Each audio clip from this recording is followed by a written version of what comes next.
God, and that's what you should strive for. When Baba talks to you, for every incident, do you know your purpose? Why you're in Cleveland? Why you're at Cleveland Clinic? Or when something happens to you, do you get a lesson from that incident? That's a great question.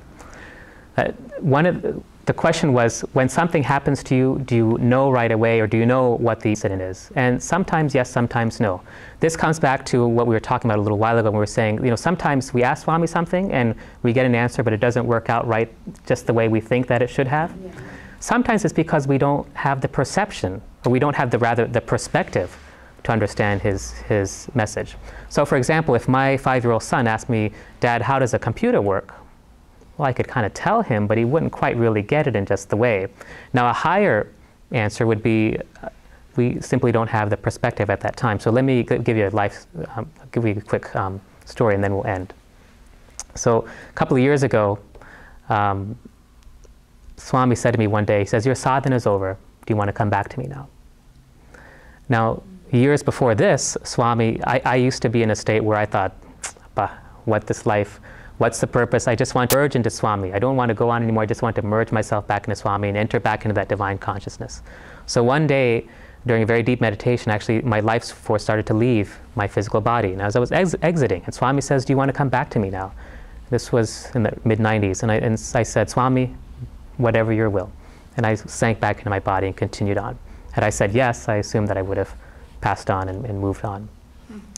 So years later, Swami said, "Your sadhana is over. Do you want to come back to me now?" And I said, "Swami," I had matured a little bit. He says, "There's so much suffering on this earth." I said, "As long as there's suffering, let me continue to return again and again to help those who suffer."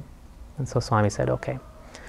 A week or two went by, and it was Shivaratri time, and Swami came in a subtle form to me during bhajans, during Shivaratri. And we were talking, and he told me how much he loved me, that he was always with me. In his subtle form, I could feel his hand against mine. I could even feel his foot. He was sitting next to me, resting against my foot. The physical sensation, the darshan was so real. That Shivaratri happened to be on a weekday. I had to work the next day. So around midnight, I left and drove home. And as I was driving home, talking to Swami, someone pulled out in front of me and rammed right into my car, totaling my car and destroying everything.